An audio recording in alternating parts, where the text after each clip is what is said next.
Assalamualaikum warahmatullahi wabarakatuh. Perkenalkan, nama saya Lutfi Sanadi.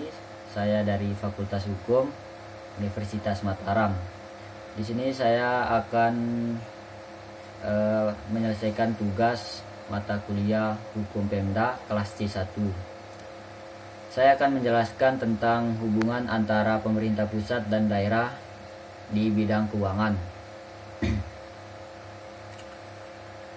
Hubungan antara pemerintah pusat dan daerah tercantum dalam Undang-Undang Dasar 1945 pasal 18 yang dibingkai dalam hubungan kewenangan antara pemerintah pusat dan daerah yang kemudian direalisasikan dalam pembagian urusan antara pemerintah pusat dan daerah.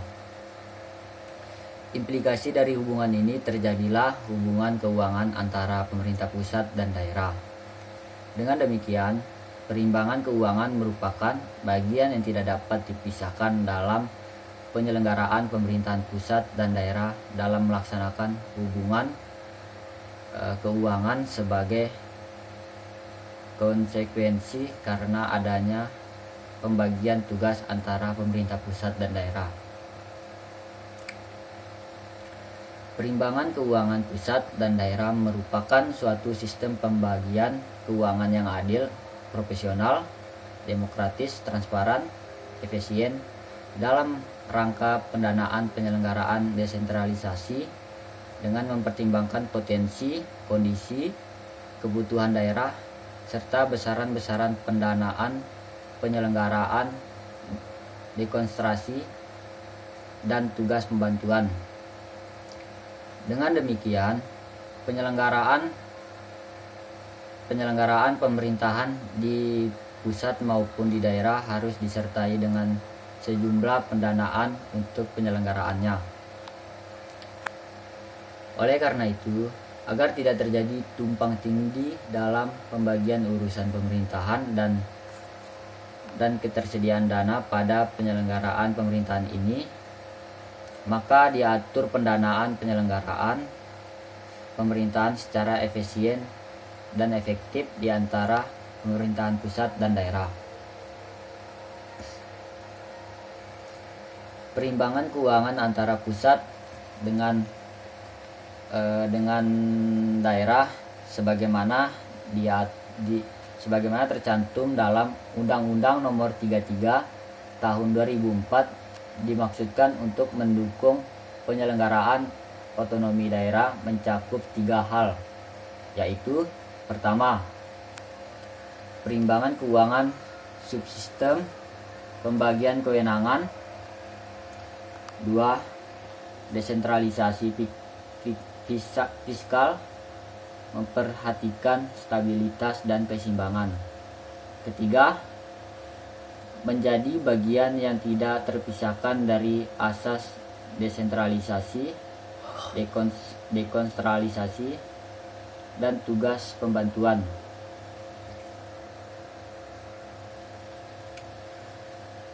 Penyelenggaraan kewenangan pemerintahan pusat dibiayai dari anggaran pendapatan dan belanja negara atau APBN, di mana dari APBN ini akan dialokasikan oleh pemerintahan pusat pada belanja untuk daerah guna mendanai kegiatan desentralisasi, serta belanja pusat di daerah guna mendanai kegiatan dekonsentrasi terkait dengan kewenangan pusat yang dekonsentrasikan kepada gubernur dan atau ditugaskan kepada pemerintah daerah dan atau desa dalam rangka tugas pembantuan yang melaksanakan di luar urusan pemerintahan pusat, serta dana instansi vertikal yang melaksanakan dalam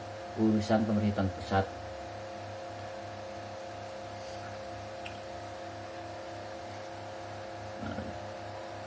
Belanja untuk daerah sebagai realisasi dari desentralisasi ini berupa dana bagi hasil atau DBH, dana alokasi umum atau DAU, dan dana alokasi khusus atau DAK yang dikenal dengan istilah dana perimbangan serta dana otonomi khusus, juga dana penyesuaian. Penyelenggaraan kewenangan pemerintahan daerah dibiayai dari anggaran pendapatan dan belanja daerah atau APBD, di mana penerimaan daerah dalam pelaksanaan desentralisasi ini terdiri atas pendapatan daerah dan pembiayaan. Dalam Undang-Undang Nomor 33 Tahun 2004, penerimaan daerah dalam pelaksanaan desentralisasi terdiri atas pendapatan daerah dan pembiayaan. Pendapatan daerah bersumber dari: pertama, pendapatan asli daerah; kedua, dana perimbangan; ketiga, pendapatan lain-lain. Sementara itu, pembiayaan daerah bersumber dari: pertama, sisa lebih perhitungan anggaran; kedua, penerimaan pinjaman daerah; ketiga, dana cadang daerah; keempat, hasil penjualan kekayaan daerah yang dipisahkan.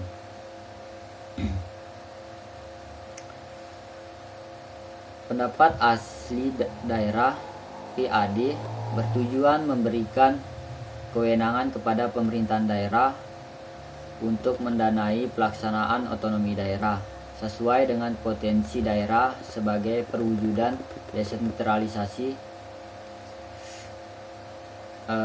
Pendapatan asli daerah ini bersumber dari pajak daerah, retribusi daerah, hasil pengelolaan kekayaan yang dipisahkan, dan lain-lain yang sah.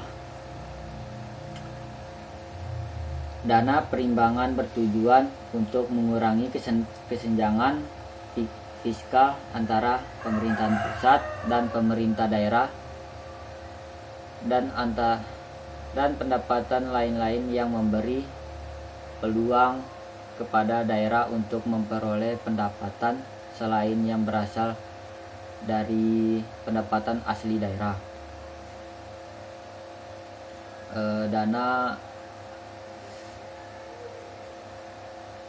Berdasarkan Undang-Undang Nomor 33 Tahun 2004 dan Peraturan Pemerintah Nomor 55 Tahun 2005, dana perimbangan seperti dikemukakan di atas terdiri dari dana bagi hasil atau DBH, dana alokasi umum atau DAU, dan dana alokasi khusus.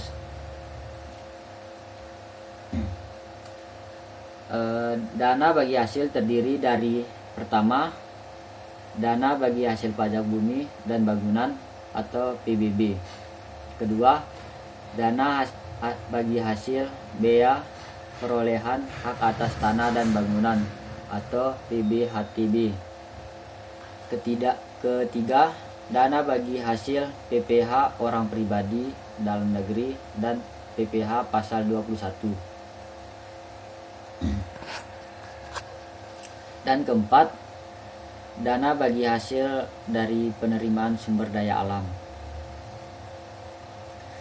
Dengan demikian, sekalipun perihal keuangan negara diatur dan berada pada kekuasaan negara secara mutlak, pemerintahan daerah mempunyai hak dan kewajiban dalam menyelenggarakan urusan pemerintahan daerah. Hak dan kewajiban dalam menjalankan roda pemerintahannya perlu diatur dalam suatu sistem pengelolaan keuangan daerah.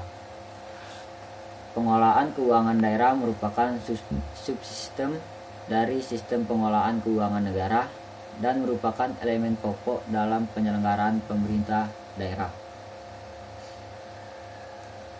Di sisi lain, daerah pun mempunyai kewajiban untuk melakukan penyelarasan program-program pusat dan daerah di samping harus dapat mengelola anggaran secara efektif dan efisien, serta menyampaikan laporan keuangan yang akuntabel. Oleh karena itu, daerah harus mampu melakukan pengelolaan keuangan daerah yang meliputi perencanaan pelaksanaan, penatausahaan, pelaporan, pertanggungjawaban, dan pengawasan keuangan daerah itu sendiri, di mana pemegang kekuasaan pengelolaan keuangan daerah adalah kepala daerah yang karena jabatannya mempunyai kewenangan penyelenggaraan keseluruhan pengelolaan keuangan daerah.